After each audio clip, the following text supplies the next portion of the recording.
Today on Forbes, the Kushners' real estate empire is now worth more than Trump's. In 2018, the Kushner family was at a turning point. 1 year into Jared Kushner's tenure as senior advisor at the White House to his father-in-law Donald Trump, the family's real estate business, Kushner Companies, was facing battles on multiple fronts.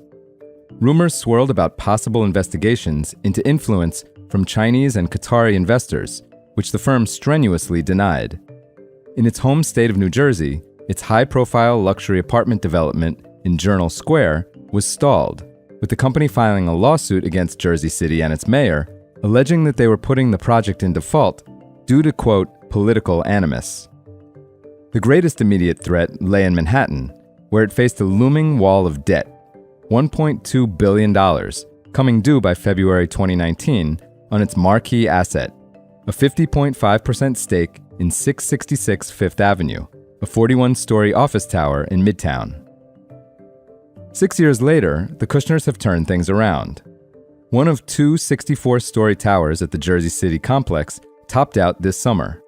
A 30-story, 420-unit apartment tower in the heart of Miami, their second development in Florida, was completed in early October. A few days later, OpenAI leased more than half of the office space at their historic Puck building in Lower Manhattan. The ChatGPT maker will pay $140 per square foot, a massive jump from the $31 paid by the previous tenant, New York University, according to a person familiar with the lease. Meanwhile, the firm sold a 99-year lease on 666 Fifth Avenue, now called 660 Fifth Avenue, later in 2018, resolving its debt problems. As for possible investigations, none went anywhere. All of this has helped the Kushners revitalize their New Jersey real estate company.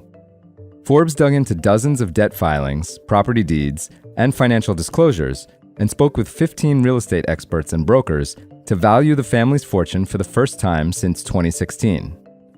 Forbes now estimates Kushner Companies to be worth $2.9 billion, nearly triple the $1 billion it was worth at the time Trump was elected. It's also more valuable than Trump's $2.2 billion real estate portfolio. As a whole, the Kushners are worth an estimated $7.1 billion, up from $1.8 billion in 2016, a sum that includes Kushner Companies, stakes in 8 personal properties worth at least $100 million, and Jared and Josh's investment firms. Family patriarch Charles and his wife Cyril together own 20% of the nearly $3 billion in market value real estate firm, with the rest split between their 4 kids, Jared, Josh, Dara, and Nicole. In addition to his 20% stake in Kushner Companies, Jared owns nascent private equity firm Affinity Partners, which is backed by Saudi Arabia's sovereign wealth fund, enough to be worth at least $900 million, according to Forbes estimates. His brother Josh, who refused to vote for Trump and is married to model Karlie Kloss, has meanwhile made his own fortune as a well-regarded venture investor. Forbes values his stake in his venture capital firm Thrive Capital, which scored with early investments in Instagram, Spotify, and OpenAI, at an estimated $3.5 billion. He also owns a $40 million penthouse in the family's Puck building, where Thrive is headquartered and where OpenAI just signed its lease, plus homes in Malibu and Miami. Not only is he by far the wealthiest Kushner, but he's also one of America's 400 richest people. While the two sons have captured plenty of headlines, the rebound of the family real estate business has gone largely under the radar. After Jared left the company to join Trump's administration in 2017, his father Charles, who is 70 years old and still consults on projects but has no title, handed the reins to non-family member and former investment banker Laurent Morali, and later to his younger daughter, Nicole, who is 41 years old. They now run the company together as CEO and president, respectively. For full coverage, check out Monica Hunter-Hart and Giacomo Tognini's piece on Forbes.com. This is Kieran Meadows from Forbes. Thanks for tuning in.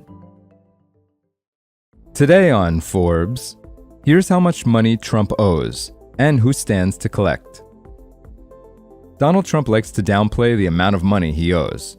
Earlier this year, he said, quote, "I've got very low debt on buildings, like this building." He was standing in the lobby of 40 Wall Street, a property that appears to be underwater because of its $118 million mortgage, just one liability in a portfolio with $1.8 billion of them. Trump reworked his balance sheet after leaving the White House, paying off more than a half-dozen loans. But 3 major court decisions collectively added an estimated $574 million of liabilities to his balance sheet. He holds roughly $410 million of cash and more than $9 billion of other assets, including almost $6 billion worth of shares in his very volatile social media venture, which he could theoretically liquidate to pay off creditors.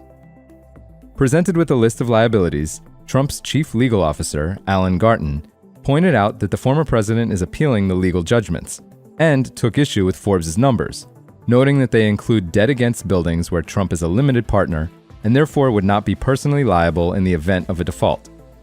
Garten also seemed to suggest, nonsensically, that money owed to members of Trump's clubs should not be included in the tally because Trump will pay them back with future income. Meanwhile, campaign spokesperson Stephen Chung touted Trump's career successes and suggested that the former president owes fewer Washington insiders than other politicians. Chung said, quote, "Because of his love of America, he decided to run for the White House as an outsider not beholden to the establishment." Whether or not that's true, there's no question that Trump owes money to plenty of creditors. Forbes decided to break it all down, explaining when the liabilities come due, how expensive the interest will be, and who stands to collect the cash. Here are just a few of Trump's liabilities. First, his business litigation in the amount of $482 million owed to the New York Attorney General. The largest liability on Trump's balance sheet is also its biggest question mark. A judge ordered the former president to pay $454 million after the New York Attorney General sued Trump for lying about his net worth. Trump is appealing the decision, with big money on the line. While the litigation moves through the courts, interest accrues at a rate of 9% a year, adding more than $3 million a month to Trump's liabilities. If Trump wins the appeal, though, he could save hundreds of millions of dollars. The next liability is 555 California Street, in the amount of $360 million owed to J.P. Morgan Chase. The former president and his partner, publicly traded Vornado Realty Trust, refinanced their 3-building complex in San Francisco shortly after Trump left office, replacing a $533 million loan with a $1.2 billion one. As part of the deal, Trump received an estimated $160 million in cash. But the partners opted for a variable interest rate, and Trump did not hedge, at least initially, leaving him vulnerable when the Federal Reserve started jacking rates to combat inflation. Trump's share of the project is now barely earning enough to cover his interest expenses, according to an analysis of investor filings. The good news for Trump? He is a limited partner in the deal, which means he would not be personally liable if there were a default.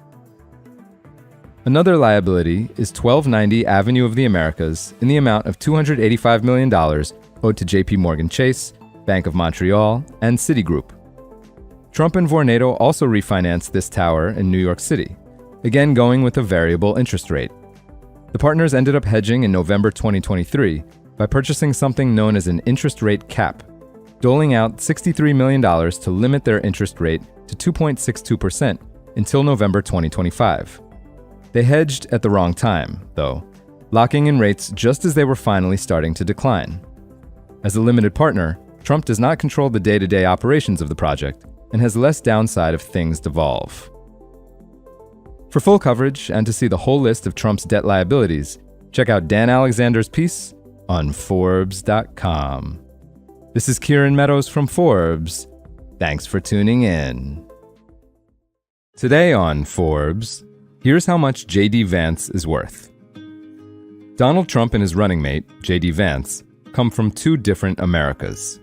In Trump's, fathers start passing down real estate fortunes to their kids when they are toddlers.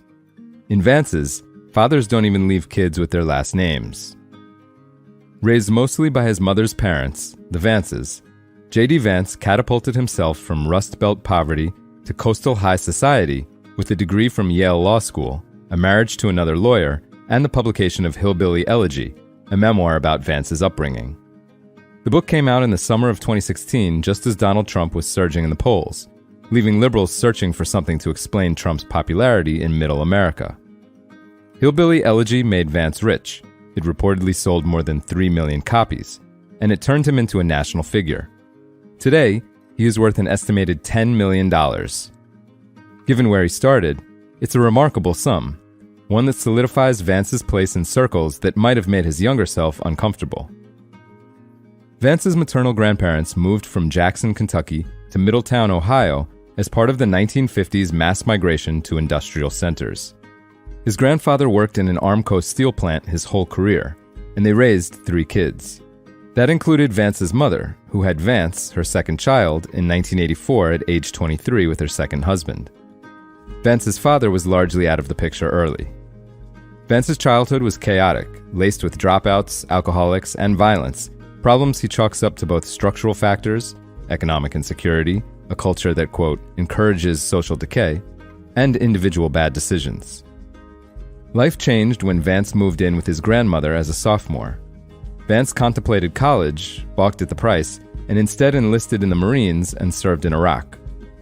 He finished his service in 2007 and enrolled at The Ohio State University. Vance excelled, graduating in less than 2 years, then went to Yale Law School in 2010. Military service and financial aid helped Vance avoid accruing massive debt, and high-paying gigs at elite law firms during his Yale years helped too. He graduated in 2013, and today Vance has no student debt. Equipped with a law degree, Vance and his girlfriend, Yale classmate Usha Chilukuri, both clerked in Cincinnati for a year, then married soon after. The newlyweds moved to Washington, D.C., where Usha clerked for then Circuit Court Judge Brett Kavanaugh, and Vance started at a corporate law firm. They purchased a home east of the Capitol building in August 2014 for $590,000, borrowing just over $600,000 to pay for it. The home is worth about $850,000 today, and they owe an estimated $480,000 against it, the only debt they appear to have on their balance sheet. Next, the couple headed to the left coast, where Usha started at the San Francisco office of Munger, Tolles & Olson. JD pivoted to tech, finding like-minded conservative circles in Silicon Valley. He worked at a biotech outfit, then joined Mithril, a venture capital firm founded by PayPal billionaire Peter Thiel. In 2016, Vance published Hillbilly Elegy, which launched him onto the national stage. JD then re-entered the startup world, joining AOL billionaire Steve Case in his efforts to invest in VC-starved Middle America. In 2018, Vance and his wife bought a $1.4 million home in Cincinnati's left-leaning East Walnut Hills. His neighborhood voted for Joe Biden in 2020 by 40 points. Forbes estimates that the house, now owned by an LLC, is worth about $1.8 million. Online listings say the property contains 5 bedrooms and 4,700 square feet, offering plenty of room for Vance, his wife, and their 3 kids. A year after buying the Cincinnati home, Vance started his own venture firm, Narya. His investments hinted at his political inclinations. He bet on Rumble, a right-leaning YouTube competitor that now serves as a key partner to Trump's Truth Social platform.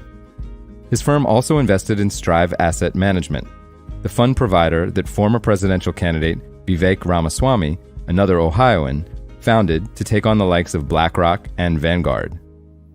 By 2021, with somewhere between $3 million and $10 million of venture holdings and liquid assets, Vance moved on to a new challenge: politics. For full coverage, check out Kyle Kahn Mullins, Zach Everson, and Leo Kamen's piece on forbes.com. This is Kieran Meadows from Forbes. Thanks for tuning in. Today on Forbes, the true story of Trump's $75 million backer. The biggest donor in American politics today doesn't talk to reporters much, deriding the press as, quote, the propaganda arm of the federal government and the bureaucracy. So it came as little surprise when Timothy Melon, a Gilded Age heir who has emerged as a modern power player, largely ignored a series of questions sent to him asking about his family, background, and political philosophy. Melon responded with only a URL, linking to a story about an airplane flying over the Hamptons, where Biden was hosting a post-debate fundraiser with a one-word trailer behind it, quote, "Buy Done," spelled B-I-D-O-N-E. Melon has 76.5 million reasons to gloat in the wake of Biden's disastrous debate performance. No one has spent more trying to reinstall Trump in the White House. Linda McMahon, the WWE mogul who served in Trump's cabinet, has given the second most of any donor, $11.1 million, or about 1/7 as much as Melon. 43% of all money that has gone into Trump's main super PAC, Make America Great Again, Inc., has come from the 81-year-old heir. Here's what's even more remarkable. Melon is dumping in that much money without the kind of fortune that allows other billionaires, think Bloomberg or Adelson, to give away hundreds of millions of dollars without blinking. While those tycoons hold stakes in cash-gushing businesses worth tens of billions of dollars, Forbes thinks Melon could be worth close to $1 billion, based on his inheritance and proceeds from the sale of his railroad company. He insists his fortune is even smaller. In another brusque email, he responded, quote, "Billionaire, not." Not was in all caps. He added, quote, "Never have been, never will be."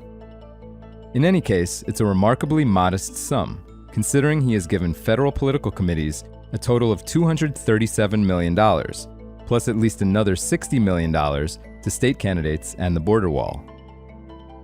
Despite being the grandson of banking titan Andrew Mellon, Timothy Mellon has earned a surprising amount of his money himself. His father used the family fortune to enjoy a life in aristocracy, devoting enough time to horses that he became a member of the National Racing Hall of Fame. Timothy Mellon, by contrast, went to work, borrowing from the Mellon Bank to buy 3 struggling railroads in the early 1980s and building them over 4 decades into a $600 million empire. In a 2015 memoir, he wrote, quote, "I have never been without a comfortable financial cushion, although I have always felt the need to use my brainpower to augment what I started with." He kept grinding until a month before his 80th birthday in 2022, when he finally cashed out and turned his attention more fully toward elections. Mellon's political philosophy has shifted over the years, but he has always strayed from the crowd. Coming from a family of Republican royalty, his grandfather served as Treasury Secretary for 3 Republican presidents, Timothy lurched left as a young man, routing money to causes backed by Gloria Steinem and Ralph Nader. When he got into the railroad business, employees demanded support of their unions. He went to war with them instead. More recently, he has not only spent mind-bending sums supporting Donald Trump, but he also has poured $25 million into Robert F. Kennedy's super PAC, contributing more than half of its revenue. Mellon may not be answering questions much these days, but in a rare interview with Forbes 36 years ago, he offered a window into his worldview. He said, quote, "If you believe in something, what others call you is irrelevant." Heir to an heir, Timothy Mellon never had to wonder whether his family had money. The fortune began with his great-grandfather, an Irish immigrant named Thomas Mellon, who started a Pittsburgh banking empire shortly after the Civil War. Thomas eventually welcomed his children into the business, including Andrew, Timothy's grandfather. Andrew invested in companies like Gulf Oil, a predecessor to Chevron, before serving in the cabinets of Presidents Warren Harding, Calvin Coolidge, and Herbert Hoover. He left a reported $22.7 million in 1930-something dollars, equivalent to roughly $500 million today, for his 3 grandchildren, including Timothy. Andrew Mellon also left enough for his son, Paul Mellon, to live a life of luxury, in which he obsessed over horses and penned an autobiography titled Reflections in a Silver Spoon. It's unclear how much Paul Mellon left to Timothy and his sister, though he bequeathed $110 million to his second wife, according to a book by Merrill Gordon, and left more than $200 million to charity. For full coverage and to read our in-depth story about Timothy Mellon, check out Phoebe Liu and Zach Everson's piece on Forbes.com. This is Kieran Meadows from Forbes. Thanks for tuning in.